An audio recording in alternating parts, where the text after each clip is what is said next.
In this video I'm going to show you how to repair a leaky faucet.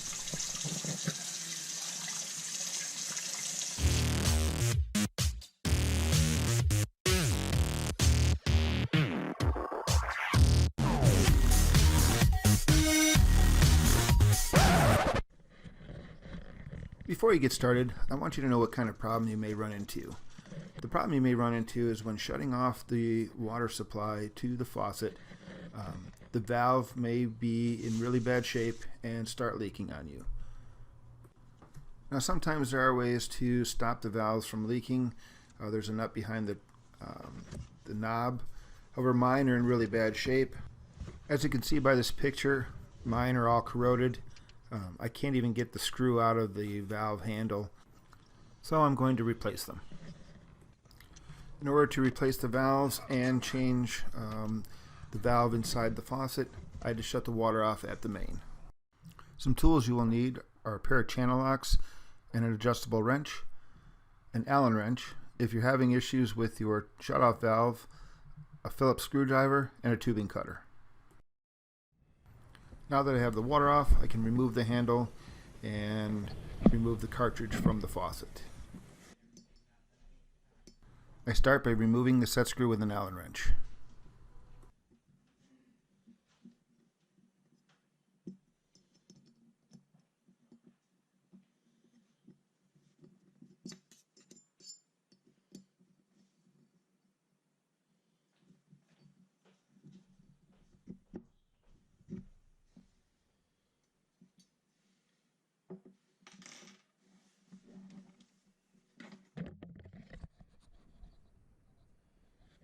Sometimes they work their way loose and you can remove them by hand.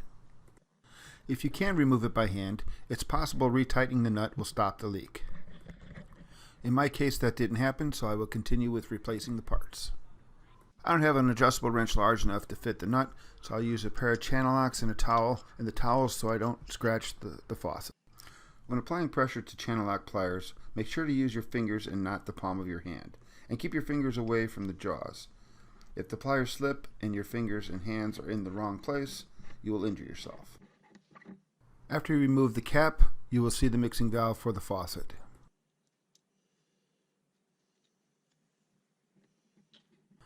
Now I can remove the mixing valve by lifting it out of the socket.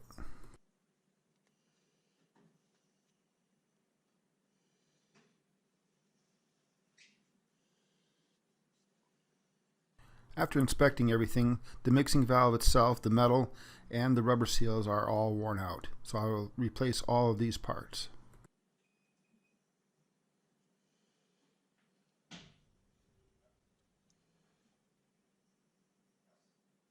The parts that are in my hand are worn out, and that's why when I lift up on the handle for the faucet, it would leak. I'm using a towel to suck up the water so I can see the two seals for the hot and cold water.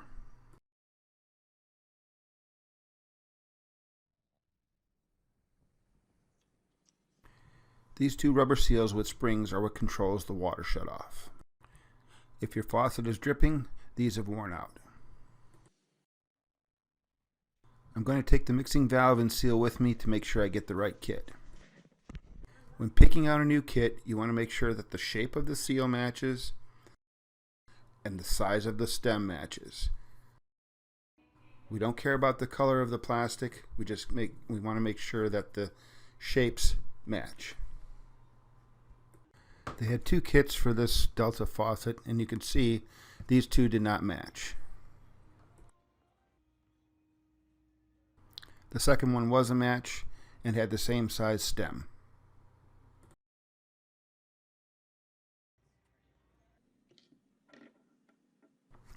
Now I take the new parts from the kit, lay them out, make sure they match the old ones to make sure I have everything here.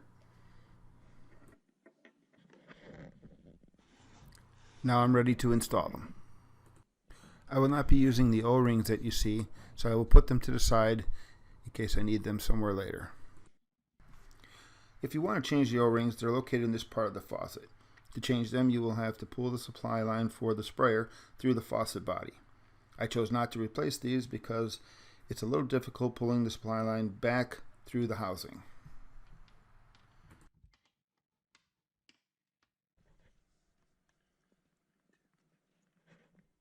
The spring goes into this hole first with the rubber seal on top.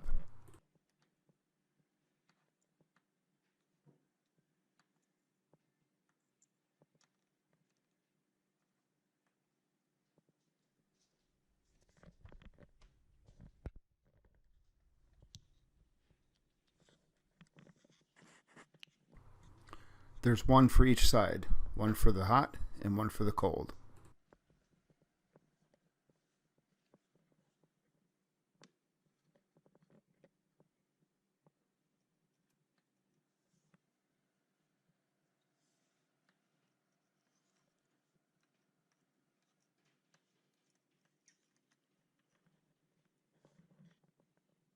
Make sure the wide part of the spring goes into the hole first, and the small area or the smaller size of the spring goes into the rubber seal.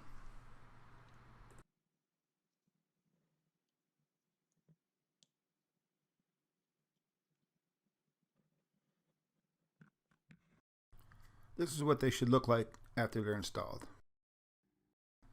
When I reinstall the mixing valve, I make sure this slotted area here sits on this pin inside the housing.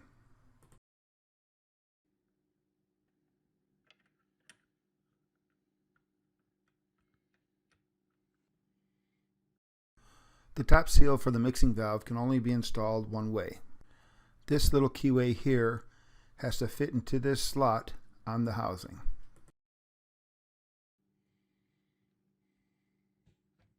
You have to make sure you don't pinch the O-ring when installing the seal.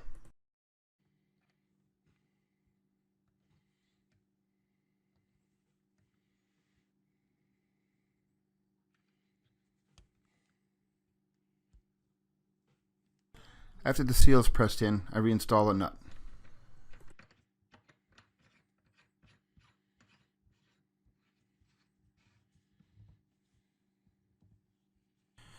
You don't want to over tighten the valve nut. I hand tighten mine. However, you can use a pair of channel locks or an adjustable wrench. After tightening, make sure the mixing valve operates freely. If it's too tight, it will be bound up and the seals will wear out quicker. Next, I'll turn the water on.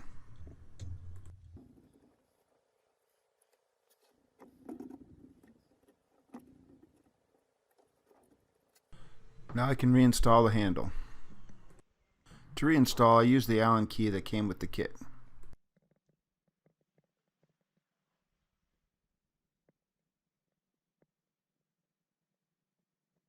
After I tighten the set screw, I make sure everything is seated and functioning properly.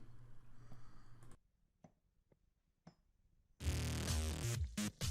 hope this video helped. Don't forget to subscribe and give a thumbs up. Click the bell icon to get notified whenever I post a new video.